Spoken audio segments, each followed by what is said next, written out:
Bom dia, então, pessoal. Sejam bem-vindos a mais uma aula nossa da disciplina de Fundamentos da Administração. Eu estou reconhecendo aqui o José Antônio, né, que entrou recente aí na turma. Teve mais uma aluna que falou comigo também, que entrou recentemente, né?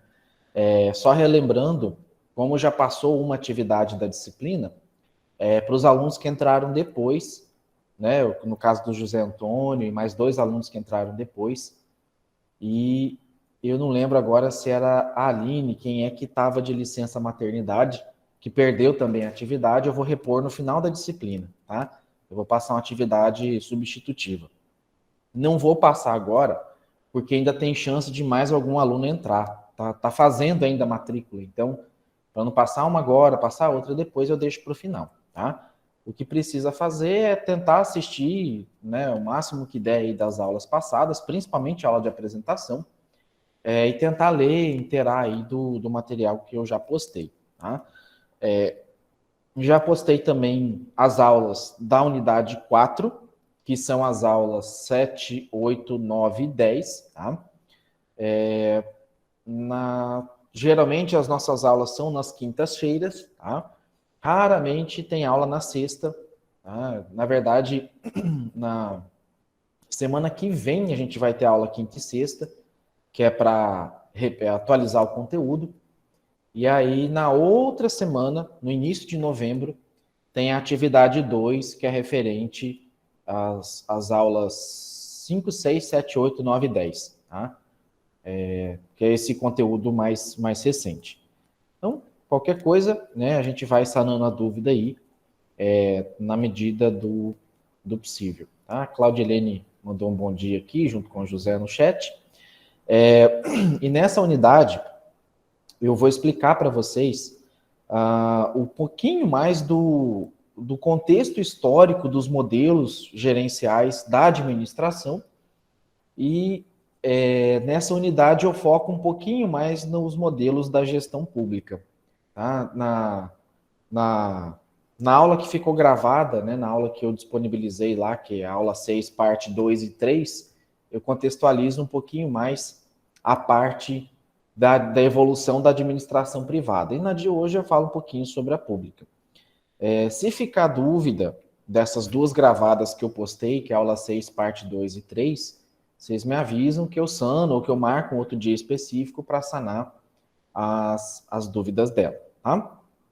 Então, bom, a gente já falou nas aulas anteriores sobre administração, né, que o conceito, o sentido da palavra é alguém sob o comando de outra pessoa, né, uma pessoa sob o comando de alguém, e a administração pública não muda muito. A diferença é que a administração pública ela vai tratar do conjunto de órgãos, serviços e agentes voltados à prestação de serviço público, que vão visar a garantia de saneamento, de execução das atividades coletivas, tais como segurança, cultura, saúde, educação e o bem-estar das pessoas. Então, da mesma maneira que a contabilidade pública e privada, elas têm uma diferença, a administração pública e privada, ela tem seus pontos de semelhança, mas ela também tem seus pontos de diferença.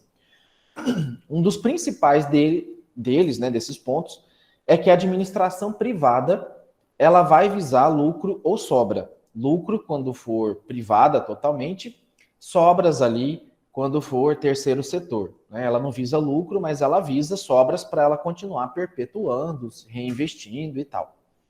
Na administração pública, ela não vai visar o lucro, tá? Só que ela precisa visar outra coisa, ela precisa visar o bem-estar do cidadão.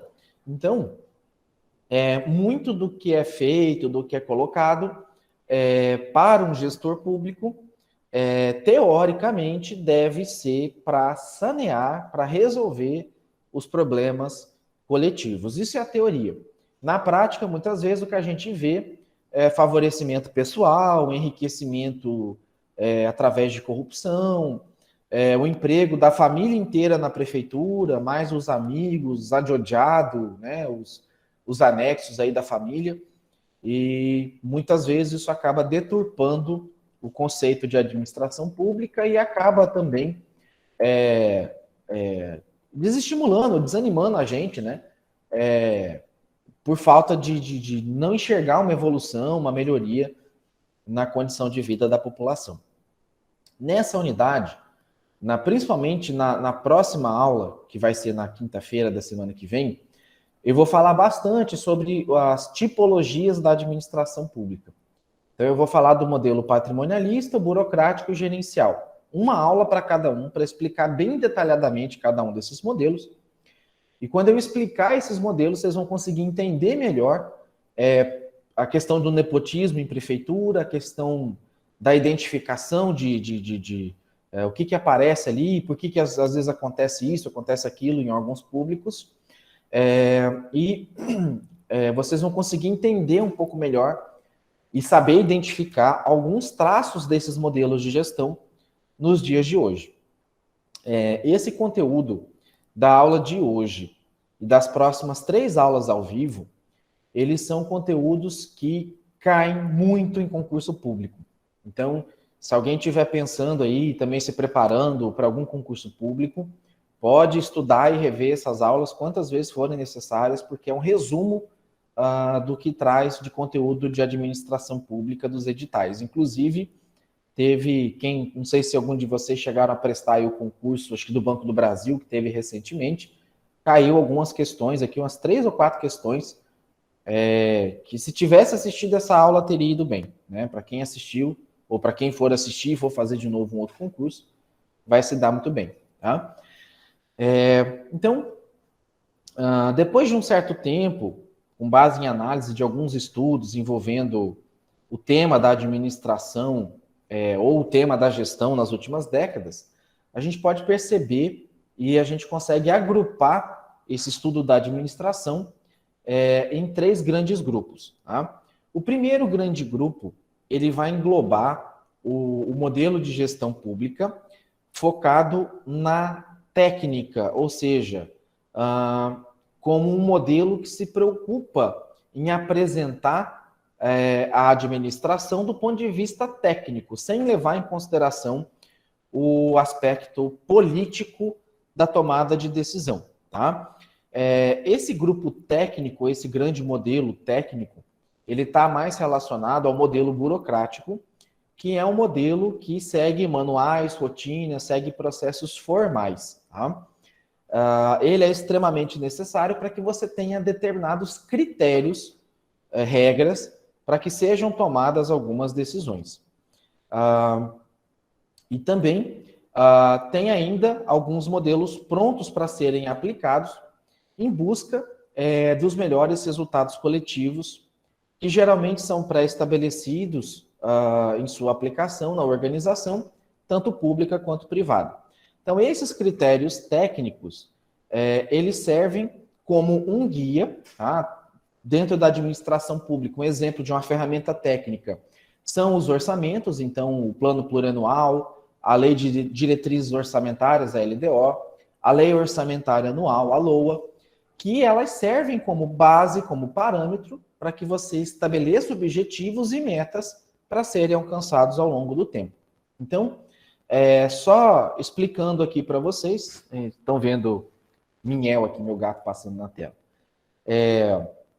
Só para explicar para vocês, essa semana talvez vocês acompanharam algumas notícias aí na TV, em jornal, falando que o governo federal está propondo uma reformulação, né, no Bolsa Família, não lembro agora, Auxílio Brasil, alguma coisa Brasil assim que ele está chamando, no valor de R$400, e na segunda ou terça-feira, quando ele ia fazer o anúncio desse auxílio, as bolsas de valores despencaram, tá?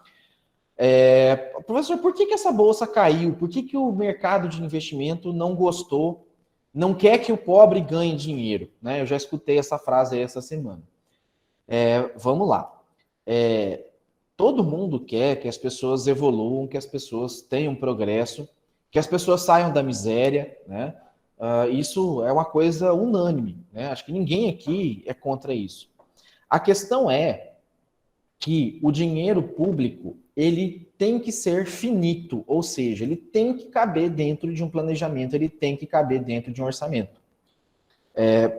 Quando você amplia muito o gasto, tem duas formas de você pagar quando você faz muita conta. Pagando, economizando, tirando dinheiro de outro lugar, economizando de um lado para pagar do outro, ou você imprime mais dinheiro, tá? O que economicamente falando é um desastre, e aí o seu dinheiro desvaloriza ou você acaba dando calote em alguém. É isso que acontece quando você aumenta mais, você tem mais despesa do que receita, tá?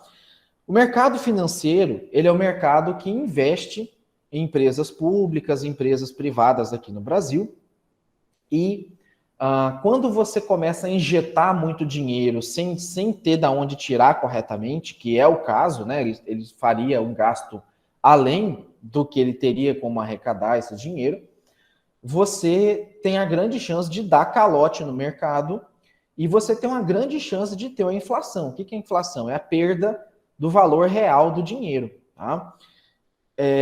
Ou do valor econômico aí do dinheiro.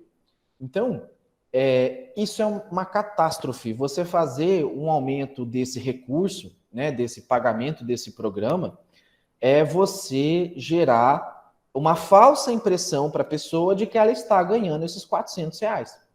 A grosso modo, se hoje custa R$ 20 um pacote de arroz de 5 quilos, e está R$ 180 aí o benefício, né, do Bolsa Família, se você dobrar esse valor, pagar R$ 360 do Bolsa Família, muito provavelmente esse pacote de arroz não necessariamente vai dobrar, mas ele vai para R$ 30, R$ 40. Tá? Então, essa falsa impressão de ganhar mais esses R$ 400, ela vai acabar, ou ela vai se tornar realidade, uma falsa impressão, quando você for no mercado e ver que o preço do produto subiu. Tá? E por que subiu? Porque o mercado, ficando com medo desse dinheiro, né, desse calote que ele possa ter, ele tira o dinheiro da economia do Brasil, e aí o empréstimo, o financiamento, a venda de um produto a prazo fica mais caro, e o vendedor, o supermercado, vai repassar o custo disso para o consumidor. Tá?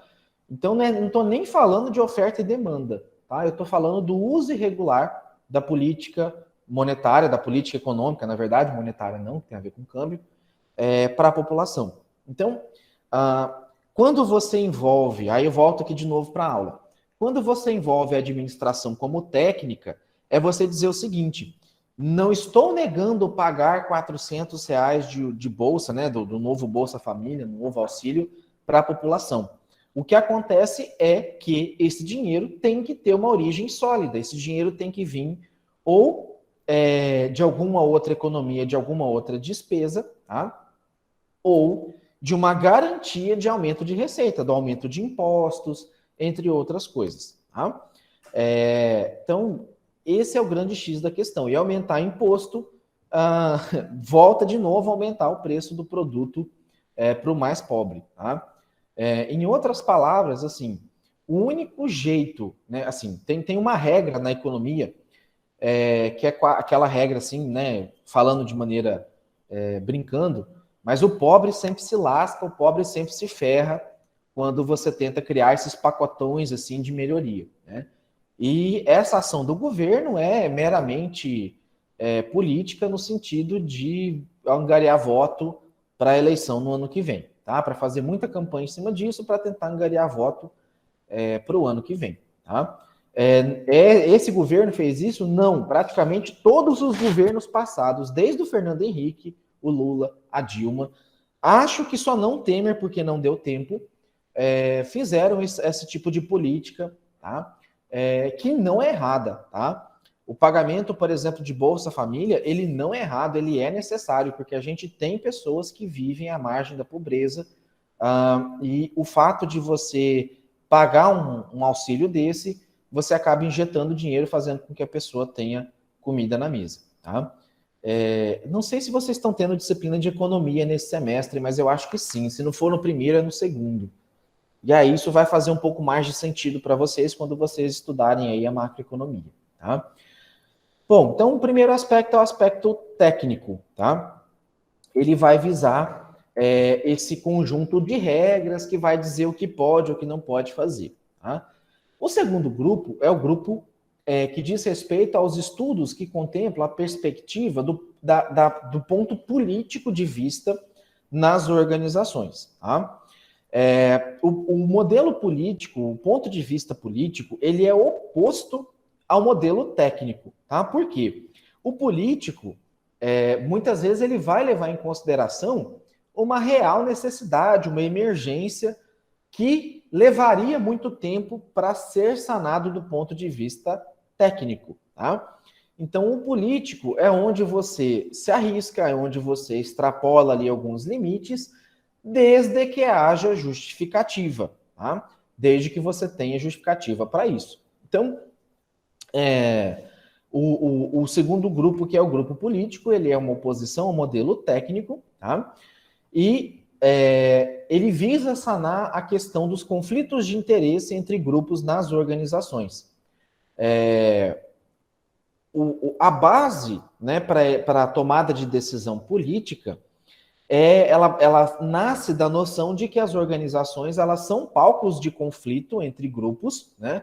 Ou seja, você tem, por exemplo, os grupos de direita e os grupos de esquerda que disputam entre si processos de escolha de tomada de decisão e para resolver esse problema eles disputam de certa maneira o poder, né? Então a organização, a gestão pública, ela é tomada como uma arena de disputa de grupos dotados de interesse que muitas vezes são divergentes em busca do controle das decisões. Então, você tem dois modelos de gestão, o modelo da esquerda e o modelo da direita. O modelo da esquerda é o que defende o Estado mais totalitário, um Estado que assuma as empresas, um Estado que banque o bem-estar social, é o modelo geralmente vinculado à esquerda. E o modelo da direita, que geralmente defende o liberalismo, a liberdade econômica, defende que ensine a pescar e não dê o peixe, né? Então, o modelo da esquerda quer que o Estado dê o peixe para o cidadão. O modelo da direita quer que o cidadão seja capacitado para que ele trabalhe e arrume emprego por conta própria. Tá? Qual que está certo, professor? Não existe resposta certa. Tudo depende do contexto, depende do momento, e depende, tá, da onde você quer chegar. Tá? E também em algumas situações é possível que você tenha as duas situações coexistindo, mas em modelos extremistas, tanto de esquerda quanto de direita, não existe recuo, não existe eu vou ceder para que não se tenha um conflito. Tá? Esse é o grande problema que a gente tem. Então, quando chega em período de eleições, você tem modelos de esquerda e direita que brigam ali para ocupar poder, porque cada um tem uma visão política, um ponto de vista de defender. Tá? Você pode entender melhor essa ideia se pensar no seu local de trabalho, o grupo das pessoas, né, que se forma ali no local de trabalho, esse grupo possui interesse diverso e disputam ali espaços de poder. Né? Então, na empresa privada, isso também é possível de ser visto. Você tem um grupo que quer que trabalha no feriado para receber hora extra, para receber algum bônus, e você quer o grupo que não quer trabalhar, que ele quer o descanso, ele quer a folga, porque ele já se programou. Tá? Então, imagine, por exemplo, no setor público, um determinado secretário de uma determinada pasta que está sendo pressionado por moradores de um bairro carente para que se faça a construção de uma unidade de saúde, né? Então, esse secretário vai chegar lá com a demanda para o secretário de finanças, né? Então, por exemplo, o secretário de infraestrutura, ele vai chegar para o secretário de finanças falando assim, olha, precisa construir uma unidade de saúde naquele bairro lá de Cachorro Sentado aqui em Cáceres, tá? Tem um bairro chamado Cachorro Sentado aqui em Cáceres. Então, precisa construir uma unidade de saúde lá no Cachorro Sentado. O que o secretário de Finanças vai falar para esse secretário? Não tem verba, não tem dinheiro, isso não foi planejado. Né? Então, aqui a gente tem um conflito de interesse. O secretário de Saúde pode se aliar aos moradores e aumentar a pressão sobre o secretário de Finanças para que arrume dinheiro para construir essa unidade de saúde, ou ele pode, de fato, o secretário de Finanças utilizar argumentos técnicos convincentes para que se explique para a população, calma, esse ano, esses próximos 2 anos não dá, mas daqui 3, 4 anos vamos fazer o compromisso aí de fazer essa unidade de saúde. Tá?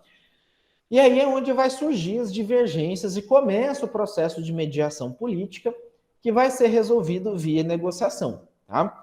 Então, o novo posto de saúde ele poderá ser construído se o grupo de pressão tiver maior força, né? Se o grupo de moradores tiver uma maior força para isso. Isso pode acontecer em outras áreas, como educação, na área de obras, saúde. Tá? E eu imagino que vocês já tenham evidenciado isso, né, aqui em Cáceres ou na cidade de vocês, aí para quem mora fora. Né? Isso é muito comum.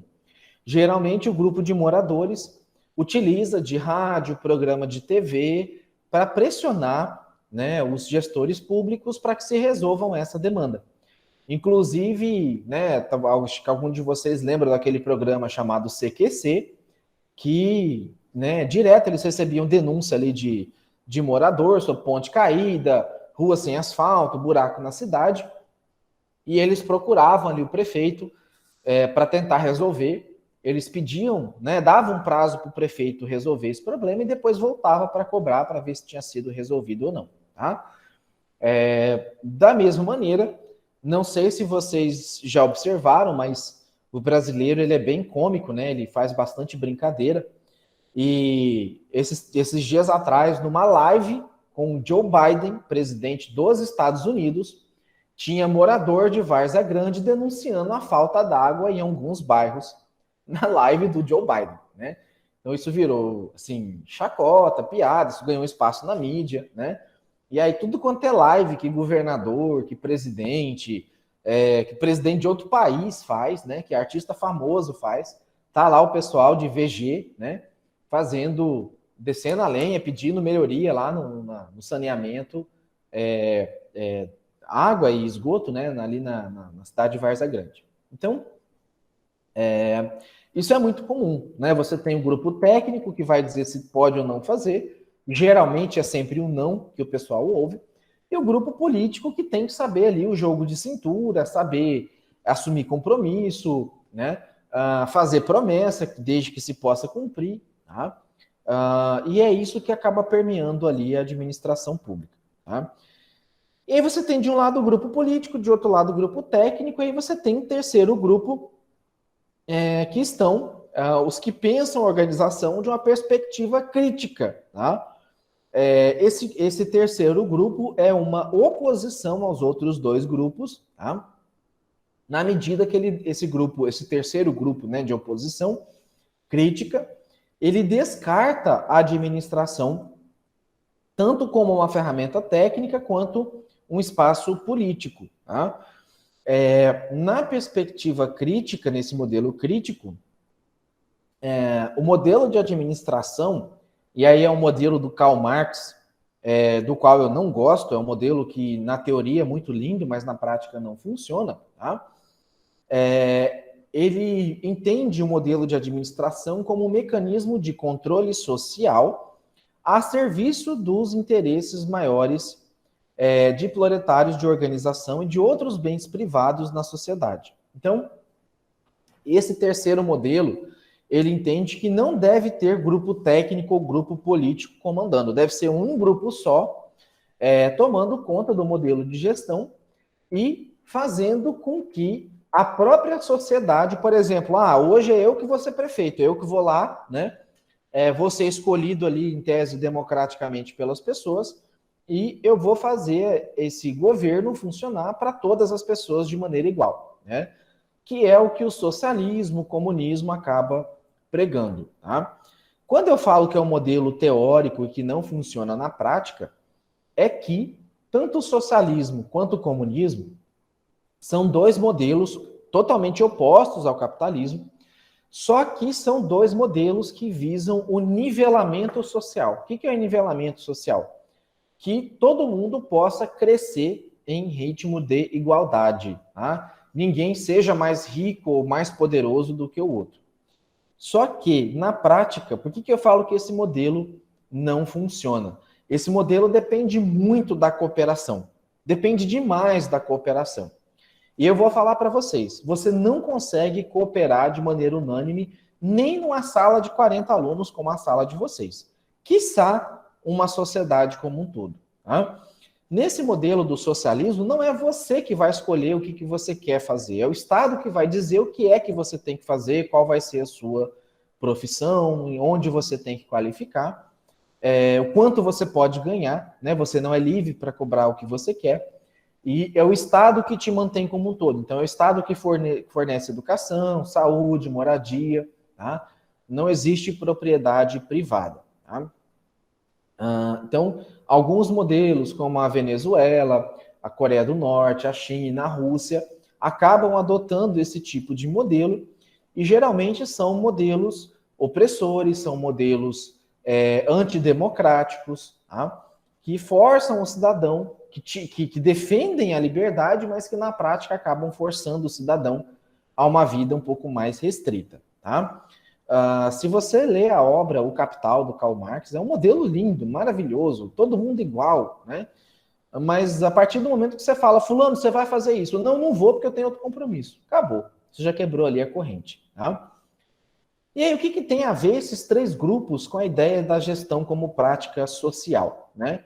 Bom, primeiro, é necessário uma alternativa que vai incorporar de forma integrada esse tripé, a técnica, política e crítica social, a ideia de gestão. Precisa de uma cola, uma alternativa ali que una os três modelos. Tá? Isso implica que a gente precisa dar atenção ao ferramental técnico, né? Ou seja, estruturas, tecnologias, os procedimentos operacionais, o como fazer, bem como também dar atenção aos conflitos interpessoais e grupais que vão vir das formas de ação, das formas de gestão. Tá? Então, de maneira bem resumida, né, você precisa equilibrar o mínimo técnico necessário, o mínimo de regra necessária para fazer a gestão e o mínimo de política necessária para resolver conflitos, saber lidar com determinadas situações, saber demonstrar para as pessoas que elas não vão ser exploradas, que elas estão ali para agir, para cooperar. E é somente dessa forma que você consegue explicar e demonstrar ali a prática social. Em outras palavras, né, você só consegue demonstrar a prática social se você tiver essa habilidade de ora mandar, ora ser mandado, ora atender pedido das outras, ora você pedir. Tá? Nesse modelo de prática social, a ação, a tomada de decisão, ela é baseada no que o grupo considera como conveniente. Tá? Esse conhecimento e essa conveniência não se refere a essa conveniência, o conhecimento adquirido na escola, né, ou numa faculdade, mas sim aquela que vem do nosso conhecimento prático das coisas do dia a dia. Tá? Então, muitas vezes, parte desse conhecimento, dessa prática social, ela vem justamente da experiência empírica, que é o que a gente chama, daquela experiência aprendida pela vida, a experiência aprendida no dia a dia. Teve uma coisa assim que me chamou muita atenção quando eu formei a graduação, né? Durante a faculdade, durante o estudo de vocês vão perceber que a gente aprende muito a regra do que é o certo, como tem que ser feito, como tem que fazer. De repente você vai aí para a vida profissional, a vida real, e você vê. Aí eu vou citar um exemplo meu, né? Eu tive toda uma base de consultoria, do que fazer na consultoria, como fazer consultoria. De repente você pega uma empresa privada ali, ela te chama para fazer uma consultoria e você descobre que a contabilidade dela não é uma contabilidade real, é aquela contabilidade para pagar menos imposto. Então não tem como você fazer uma consultoria com dado errado, com dado incompleto, com dado ausente, né? E ainda se você tentar fazer uma consultoria dessa maneira, muito provavelmente, como os dados são errados, o resultado da consultoria também vai ser errado, né? Então, às vezes, a empresa está tendo prejuízo pela contabilidade errada para pagar menos imposto, sendo que, na verdade, ela está tendo lucro. Né? E aí você começa a cortar despesa essencial, começa a cortar custo essencial, achando que ela está tendo prejuízo, sendo que, na verdade, ela está tendo lucro. Tá? A conveniência, ela também diz respeito à questão de oportunidade ou à questão de necessidade. Eu lembro uma vez aí no campus, é que vocês não, acho que muitos de vocês ainda não conhecem ali a sala de aula presencial que vocês vão estudar. Mas teve época aí do transformador de energia pegar fogo, e aí tinha dia que tinha, ou desarmar disjuntor, tinha dia que tinha aula, tinha dia que não tinha aula, energia caía, energia voltava. E o que era engraçado é que assim, a primeira vez que a energia caiu, os alunos tudo comemoraram. Ei, acabou a energia, acabou a aula, vambora. Né? No segundo dia que isso aconteceu, o pessoal ficou preocupado. De novo, energia caindo e tal, né? No terceiro dia que a energia caiu, o pessoal, eu já vou no PROCON, eu já vou no Ministério Público, que onde já se viu, eu quero ter aula e não tem aula, né? Então, o fato foi o mesmo, a queda de energia. A conveniência, né? Quando acontece de maneira muito rara, excepcional, vira festa, vira comemoração, né? Quando acontece de maneira frequente, vira raiva, desespero, né? Frustração, porque você quer estudar e todo dia a mesma coisa, todo dia a mesma questão, tá? Outro exemplo também dessa questão de conveniência, né? Um católico ou um evangélico, né, que frequenta sempre aos domingos a missa ou culto em uma igreja ou templo, essa pessoa sempre se arruma e veste uma roupa adequada ao momento, né? Adequado ao ambiente. Então, um vestido, uma calça, combinando, né? Ali se for mulher, terno, gravata, ou melhor conjunto de calça e camisa se for homem, né? Geralmente é assim. Ninguém vai de biquíni, de maiô, de sunga para a igreja, né? A gente cresceu ouvindo as pessoas dizerem, né? Fulano está usando roupa de domingo. Né? O que isso significa? Primeiro que para esse fulano sair de casa para estar com Deus, ele sabe que ele tem que se apresentar de maneira digna, distinta, né? Então ele vai procurar uma roupa adequada para isso. Ninguém precisa dizer isso para essa pessoa, né? E não tem nenhuma lei, né, que obrigue ou uma escola que ensine isso para você, né? Às vezes num curso ali de catequese, ali de crisma, né? Um curso de formação bíblica aí, às vezes os facilitadores ali ensinam, né? Os pastores, eles ensinam essa questão. Tem religião que a roupa é obrigatória, que aí sim ela tem a regra que traz isso, tá? Principalmente aí algumas religiões aí evangélicas, algumas religiões muçulmanas, judaicas, tá?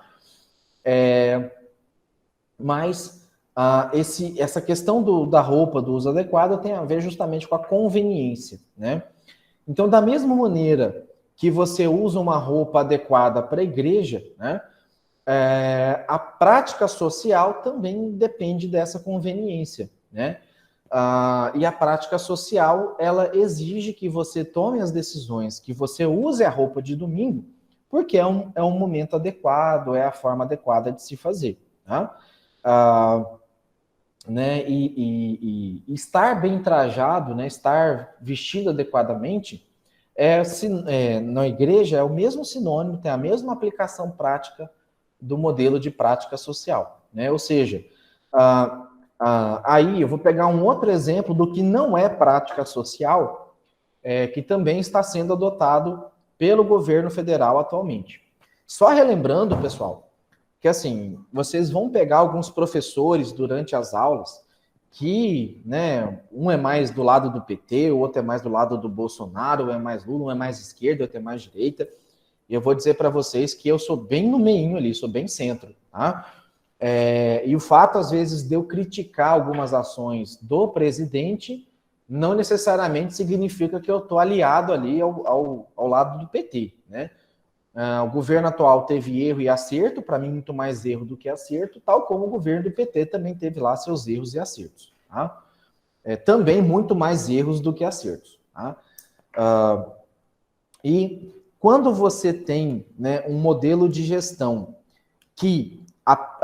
e aí onde que eu entro com o exemplo da falta de prática social? Ora, você tem de um lado a necessidade de pagamento ou de aumento de um auxílio para as pessoas de baixa renda, porque tá feio, pessoal. Vocês estão vendo por aí gente buscando a famosa fila do osso, gente buscando comida no lixo, gente revirando lixo em busca de comida, né? Isso está sendo cena cada vez mais frequente. Pessoas pedindo dinheiro na rua, sempre teve, mas ultimamente está mais recente. Tá? Aumento de furto, aumento de roubo por conta dessa necessidade. As pessoas estão passando fome. Então, isso é uma necessidade. Qual que é a conveniência? Qual que é a prática social? O governo federal economizar dinheiro para fazer o pagamento, para atender essas populações, né, que estão passando fome, que estão precisando ali de dinheiro. E isso é a prática social, isso é agir por conveniência. O que não é prática social ou conveniência? É gastar um rio de dinheiro com viagens de equipe lá para o exterior, que não volta sem nada, né? Leva uma comitiva de gente para fazer passeio aí fora, come em restaurante caro, né? Aplica dinheiro em lugares que não precisam, né? Tal como esse fundo partidário aí de bilhões de reais que é para fazer campanha. Ah, pelo amor de Deus, você tem redes sociais, você tem internet, você tem meios de comunicação, não precisa ficar gastando dinheiro com santinho, com papelada, com aquela coisa toda, né? Entre outras coisas, né? Então, assim, você fala que não tem dinheiro, mas gasta um dinheirão com isso, né? Você fala que não tem dinheiro para dar o auxílio ali para o mais pobre, mas você torra dinheiro com um monte de subterfúgio por aí, né? Então, isso é um exemplo do que não é prática social e do que não é conveniência, tá? Conveniência é, de fato, você economizar, você mostrar que está economizando, fazer um esforço para alcançar esse objetivo. Então, nesse exemplo desse auxílio de R$ 400, o problema não é o auxílio de R$ 400, tá? O auxílio de R$ 400, ele é necessário para a população, talvez até mais, um valor até maior, tá? Porém, o problema está sendo na fonte, no limite de gasto, na verdade, e na origem desse recurso. Tá? Qual seria, então, professor, o melhor jeito de pagar esse auxílio? Tributando o mais rico, tirando dinheiro daquele que tem mais dinheiro, tirando dinheiro daquele que tem mais patrimônio. Tá? Então, esse seria o modelo correto, o modelo ideal. Quando você tributa cria um imposto em cima de um arroz, o rico e o pobre consomem o arroz. Os dois acabam pagando. Você não está tirando dinheiro do rico para passar para o pobre. Tá? Ainda que o rico consuma mais arroz do que o pobre, mas você não está fazendo uma política distributiva, você está fazendo uma política equiparativa. Tá? Então, se a gente pensar a administração de maneira vinculada à prática social, né, ajudaria muito a ação gerencial no serviço público. E aí sim você conseguiria construir uma dinâmica de crescimento da gestão pública com base nisso. Né? Então, você ter um crescimento planejado, você ter um crescimento estruturado, tá? Para vocês terem uma noção, tá? Os investidores, o pessoal que bota dinheiro aqui, que investe em empresa, em ações aqui no Brasil, eles ficam muito de olho na dívida pública brasileira. Tá? A dívida pública brasileira hoje, ela está batendo, ela está chegando perto, acho que de 70%, 80% do PIB. O que isso significa? Que o PIB do Brasil está em torno aí de 3 trilhões, 3 trilhões e meio, mais ou menos. Você tem uma dívida pública que está batendo 2,8, 2,9 trilhões de reais. Tá? É muito dinheiro. Tá? E aí o governo fica tendo que vender título para conseguir captar dinheiro, para pagar as contas daquilo que ele não consegue, para pagar a diferença daquilo que ele não consegue arrecadar. E aí, esses títulos, quanto maior o risco de calote, mais caro esse título é. Por mais caro, o governo tem que pagar por ele. E aí o dinheiro só vai se dissolvendo, e as coisas vão ficando cada vez mais caras. Tá? E aí o tripé dessa técnica os conflitos e políticos, né, grupais e estruturais nos ajuda a fazer uma leitura dos ambientes internos e externos das organizações públicas, e a partir dessa leitura de ambiente, a gente pode incrementar a ação gerencial de maneira mais equilibrada, né? E de que maneira, professor? Como que isso ocorre? Tá? O Estado, ele pode assumir duas formas de gestão, tá? Para resolver esse tipo de problema. O modelo unitário e o modelo simplificado e federativo. No modelo unitário, prevalece uma centralização de gestão, tanto política quanto administrativa. Isso é possível por meio da instituição dos três poderes, executivo, legislativo e judiciário. Esses órgãos são independentes, porém únicos para toda a extensão territorial. Tá? Assim é definida uma unidade, por isso Estado unitário de poder central, do qual vai se emanar todos os ordenamentos, todas as regras administrativas, judiciais e legais. Né? Ainda que você tenha certa descentralização de poder por alguns entes regionais, esses entes regionais não possuem autonomia política administrativa subordinada ao poder central. Tá? Então, nesse modelo unitário, sempre vai ficar vinculado ao poder central. Tá? No modelo federativo, os entes regionais, estados e municípios, por delegação de uma Constituição Nacional, eles têm algumas autonomias que são próprias, não podendo as suas competências ser retiradas por livre-arbítrio do poder central. Né? Desse modo, cada estado pode, preservando a Constituição Federal, criar as suas legislações. Então, esse é o modelo de Estado federativo, que é o que a gente vive. Tá? Então, ainda que você tenha proibição de criar uma regra de pena de morte para cada estado, porque a Constituição veda isso, tá? A Constituição Federal nossa veda isso.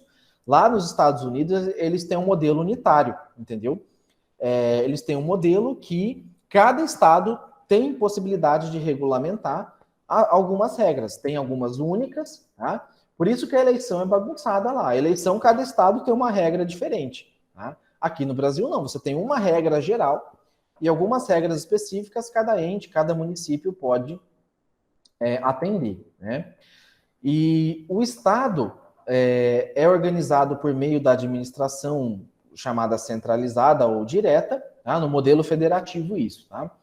Envolvendo as entidades estatais, como Ministério, Secretaria, e o modelo da administração indireta, que a gente já falou sobre isso também, que é constituído pelas fundações, pelas autarquias, empresas públicas, as fundações e sociedades de economia mista. Tá? Há ainda as organizações não estatais, mas que prestam serviços de interesse público que não são privativas do Estado, como as ONGs, que fazem esse papel aí de público e privado. Em distinção à administração pública, a gente tem também o conceito de serviço público. Esse conceito de serviço público é todo o serviço prestado pela administração pública ou a quem ela delega sobre normas e controles rígidos do Estado para satisfazer necessidade essencial ou secundária do coletivo, das pessoas ou da conveniência do Estado. Tá? Deu soluço aqui, perdão. Então, quando você tem a BR-163 com uma concessão para a Odebrecht cobrar pedágio, a contrapartida, ou seja, a prestação do serviço público que a Odebrecht tem que fazer, é dar assistência na pista, ou seja, manter, era para duplicar a BR-163, alguns trechos, e manter o asfalto sempre bem feito para evitar acidente, e prestar socorro quando tiver acidente. Isso é o conceito de serviço público. O Estado delegou a responsabilidade dele por meio de concessão para que um ente privado fizesse a gestão disso. Ocorre que, no caso da Odebrecht, ela não está cumprindo, ela está cobrando o pedágio. Ela está cobrando o pedágio e ela não está fazendo a prestação do serviço que ela deveria fazer, que é a duplicação da rodovia. Ela está cobrando por uma rodovia duplicada e ela não duplicou a rodovia. Então, Isso deveria ensejar, isso deveria decorrer de uma quebra de contrato, né?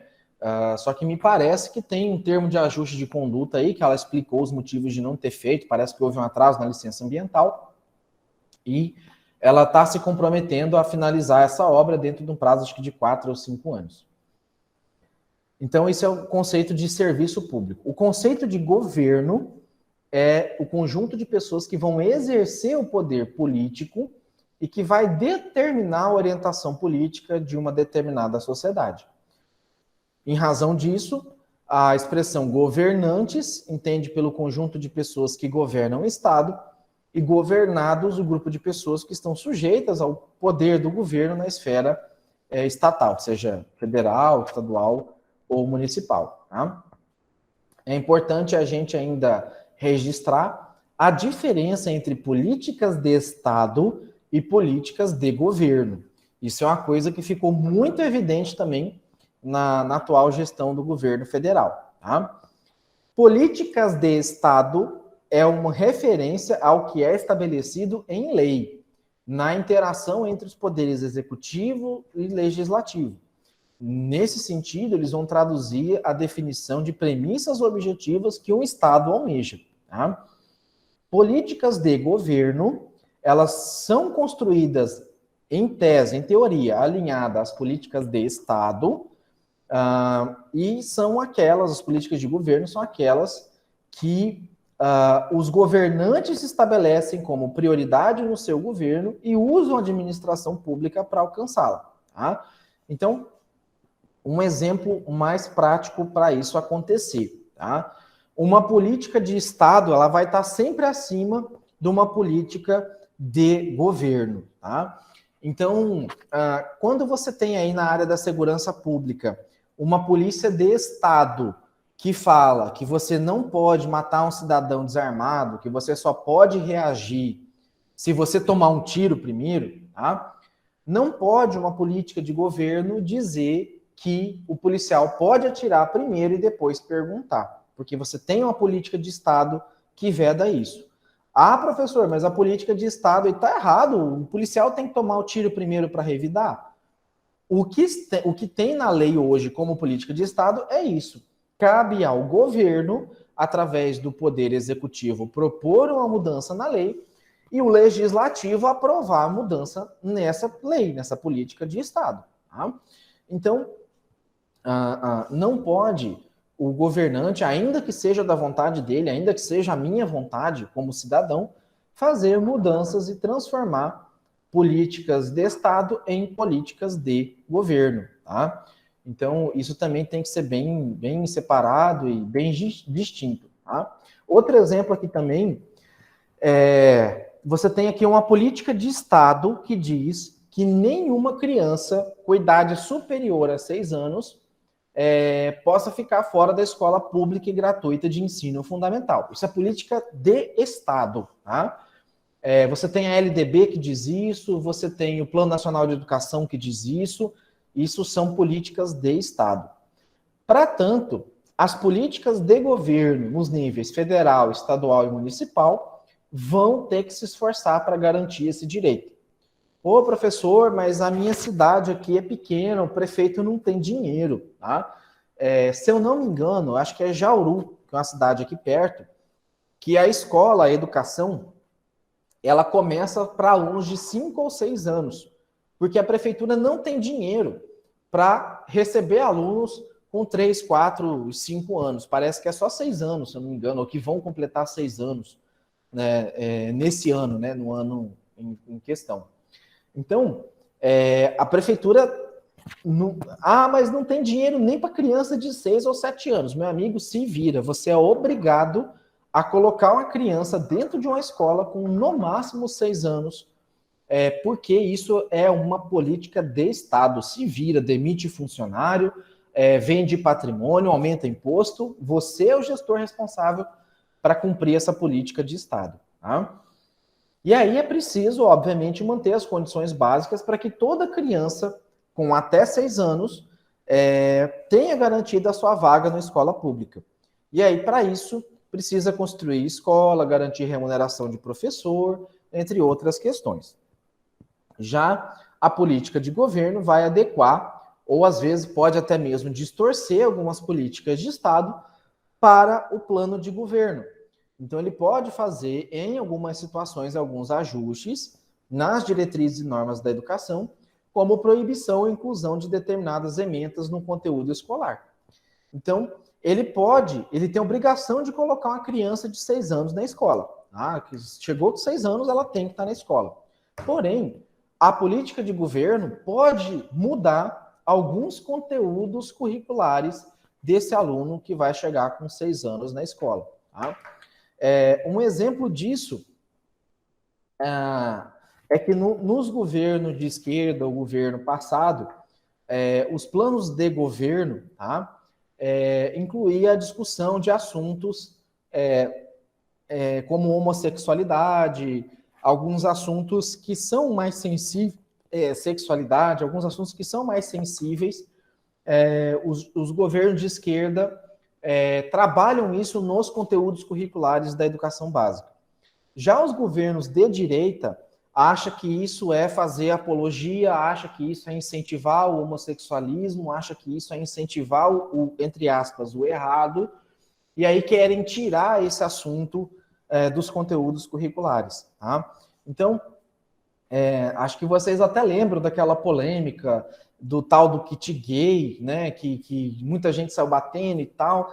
Então, isso começa a misturar política de Estado com política de governo. O fato do governo atual não querer que se discuta isso em conteúdos curriculares é uma política de governo. Fazer com que a criança de 6 anos esteja na escola, independente do conteúdo a ser trabalhado, é uma política de Estado. Por isso que aqui no Brasil, agora por conta da pandemia, essa política de Estado está sendo questionada. Muitos pais, muitos não, perdão, deixa eu corrigir aqui. Um grupo relativamente grande, não é a maioria, quando eu falo muitos, dá a impressão de maioria. Um grupo relativamente expressivo, grande de pais, depois da pandemia, passou a se exigir, passou a ter o interesse de educar seus filhos em casa. Hoje isso é proibido porque justamente a política de Estado diz que a criança tem que aprender na escola e não em casa. E essa pandemia veio dar uma reviravolta nesse assunto porque as crianças estavam na escola em casa, entendeu? E aí fala assim, olha, por que durante a pandemia ele pôde estudar em casa e agora sem pandemia ele não pode mais? E acho que vocês lembram do caso de uma menina que estudou em casa, e ela passou no vestibular de engenharia da USP e não pôde assumir o vestibular, porque ela não tinha o comprovante de conclusão do ensino médio, porque ela estudou em casa. E ela tirou nota muito maior, foi uma das primeiras colocadas, e não pôde assumir, porque a regra da política de Estado é essa. Na Unemate mesmo, pessoal, dá dó, chega período de matrícula, a pessoa está faltando 10, 15 dias para terminar o ensino médio, ela não tem o diploma, ela foi convocada para matrícula, e ela não pode assumir porque não tem o bendito do atestado. E ela não pode falar assim, não, reserva minha vaga aí que quando eu terminar eu entro. Chega a dar dó, mas é o que tem na lei hoje. Outro conteúdo também tem a ver com a questão de governabilidade e governança. A governabilidade, ela faz referência a 3 dimensões básicas. Então, a primeira, a capacidade do governo para identificar problemas críticos e formular política adequada para o seu enfrentamento. A segunda diz respeito à capacidade do governo de mobilizar os meios, os recursos para executar essas políticas. E a terceira é a capacidade de liderança frente ao Estado, sem a qual as decisões tornam-se ineficazes. Ou seja, a governabilidade significa a participação e o ingresso em diversos setores da sociedade nos papéis decisórios que visam as ações do poder público. A governança está relacionada ao exercício da gestão de uma sociedade, ou seja, envolve a capacidade de um governo para definir, implementar e cumprir políticas e funções. Então, a governabilidade, ela está na questão do governo ter a capacidade para isso. Ele ter a capacidade, as ferramentas e os meios para isso, as condições para isso. Tá? A governança significa ele ter o respeito e a confiança das pessoas para conduzir o país, o estado, o município, nos problemas que vão ser enfrentados. Tá? Então, pegando novamente, o pessoal deve estar até falando assim, nossa, hoje o professor pegou para bater no presidente, mas não é, pessoal, é porque, de fato, ele, desculpa a expressão, ele fez muita cagada aí durante essa gestão dele. Tá? A questão da governabilidade, o presidente teve, porque teve avião, teve dinheiro, teve pessoas que pudessem subsidiar e dar condição para enfrentar a pandemia, tá? Vitória tá aqui, bate no presidente à vontade. E ele teve condição, ele teve governabilidade para isso, porém ele não teve governança para isso, tá?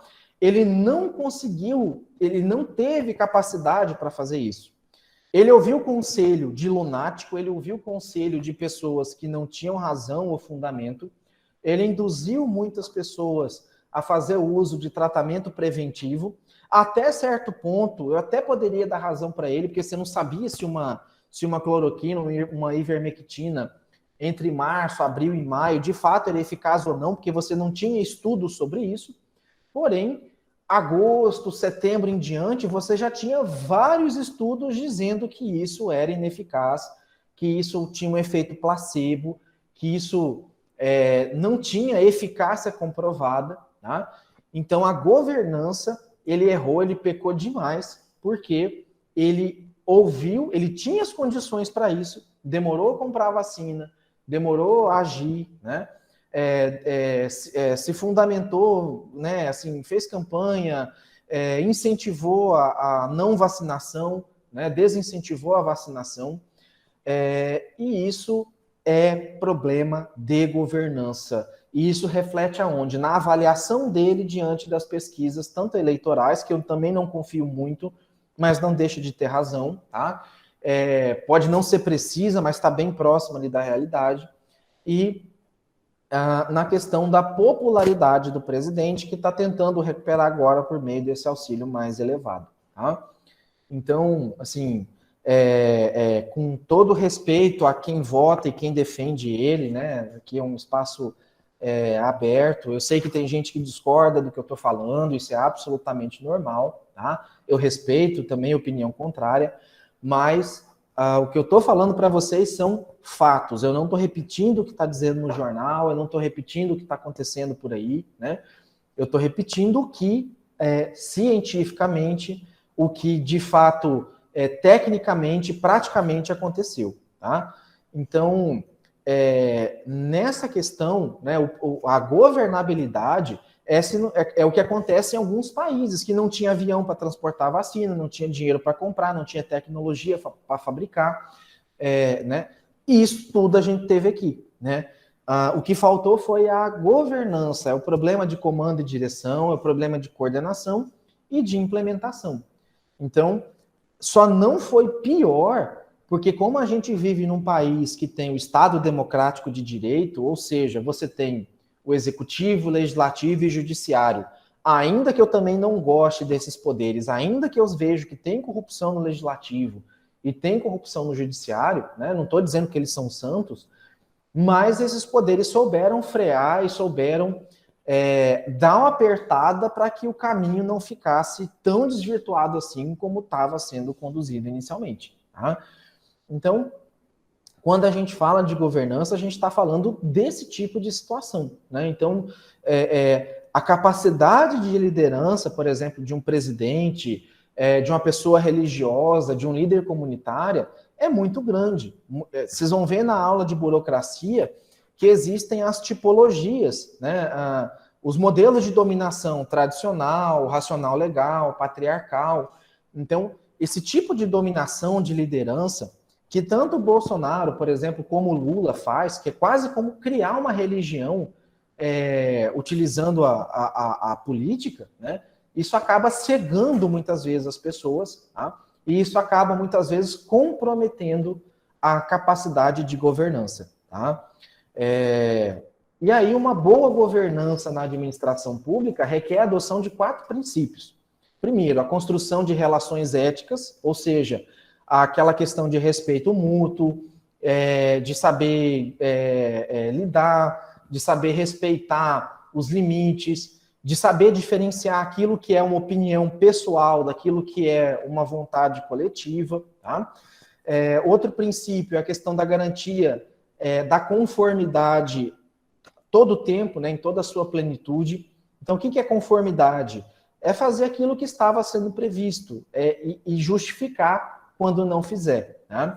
A transparência das ações e também a prestação de contas de forma responsável. Tá?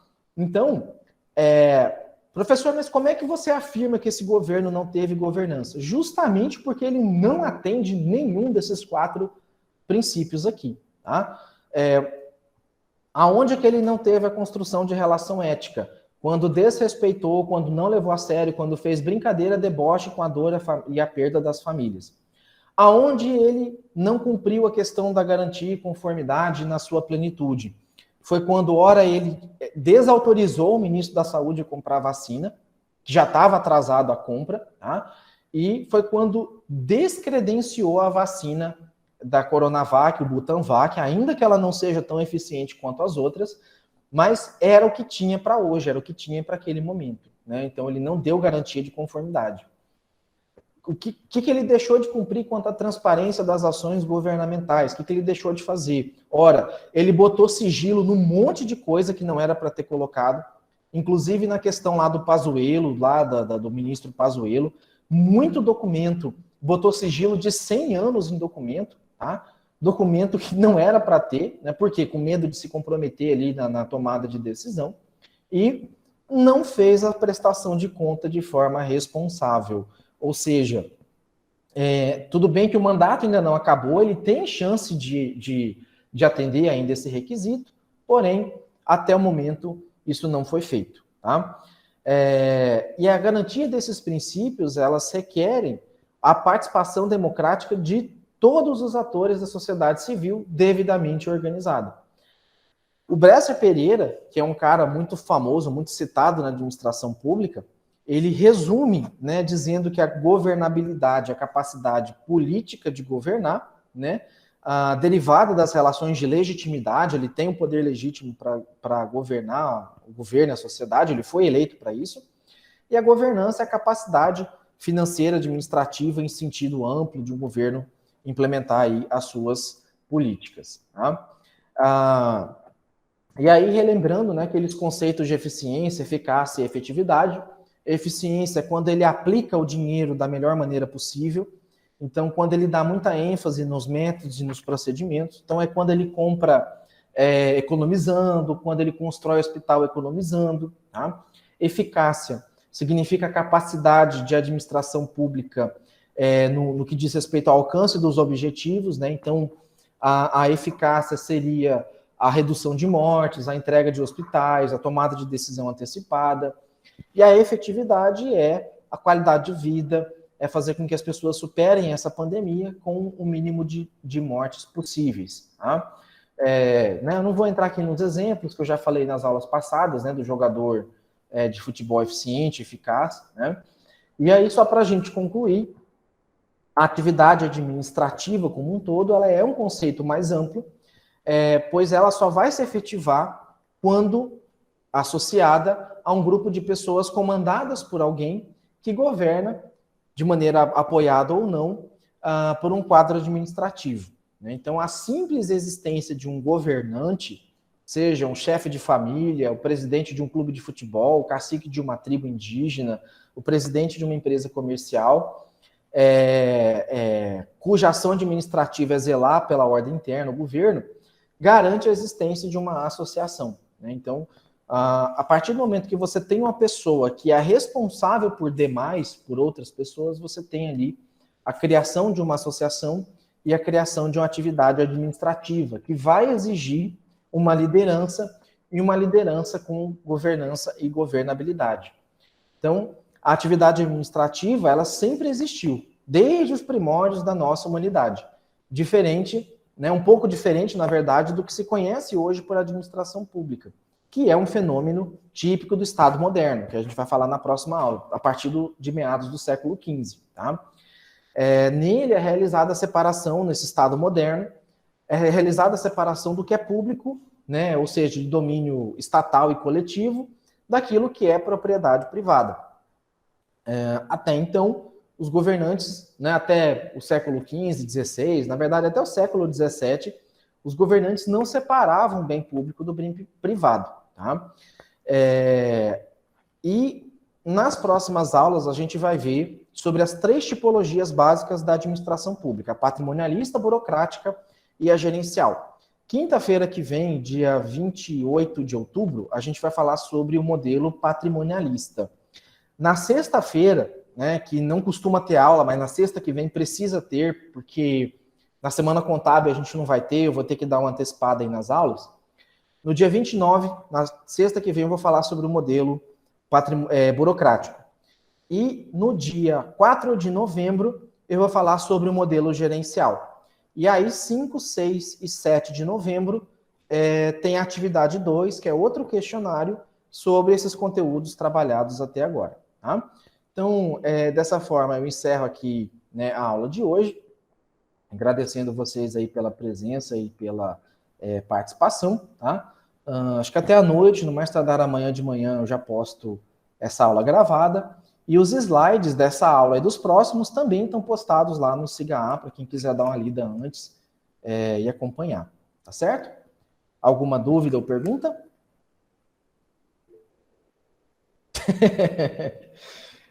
Lembrando, viu? Para vocês terem uma noção, viu, Vitória? Eu até cheguei a votar nele. Esse professor aí é comunista. Não, eu cheguei a votar nele. Mas foi um monte de mentira em campanha, arrependo do meu voto, né? Era, professor. Oi? Voltou porque não sabia se ia dar tudo errado assim. Assim, ainda que eu fui bem alertado, eu, como várias pessoas, a gente veio naquela onda, né, de combate à corrupção, de não alinhamento com o centrão, de fazer as coisas um pouco mais técnicas, assim, né, né, de respeitar o dinheiro público. Puxa, foi tudo que ele não fez, né? Então, né, eu sei que ainda tem gente que defende, né, lógico, eu respeito isso, tá? Tem visão contrária à minha aí, mas ano que vem a gente está numa sinuca de bico aí, né? Eu estou torcendo para vir aí um candidato aí numa terceira via que seja um pouco mais coerente, né? Mas vamos aí, né? Torcer para melhorar, né? E assim, independente de quem seja, né? Pessoa A, pessoa B, pessoa C, mas que de fato conduz aí, né, o nosso país, a nossa vida para algo melhor, né, para que todo mundo tenha uma vida melhor. Acho que é isso então, né? Qualquer dúvida, tô por aí. Às vezes, pessoal, tô demorando a responder um pouco no WhatsApp, tá? Até comentei com alguém agora há pouco, eu levei quase 15 dias para responder alguém aí no WhatsApp, acabou passando batido. É que às vezes eu fico no WhatsApp web e aí eu acabo abrindo, ele acaba clicando, eu esqueço de marcar como não lido para responder depois. Mas se vocês mandarem mensagem e dentro de umas 3, 4 horas eu não responder, manda de novo aí um lembrete que eu respondo, tá? É obrigação minha aí estar respondendo dentro do prazo, tá? Então, uma boa semana aí para vocês e qualquer coisa, entre em contato, tá? Um abraço. Tchau, tchau.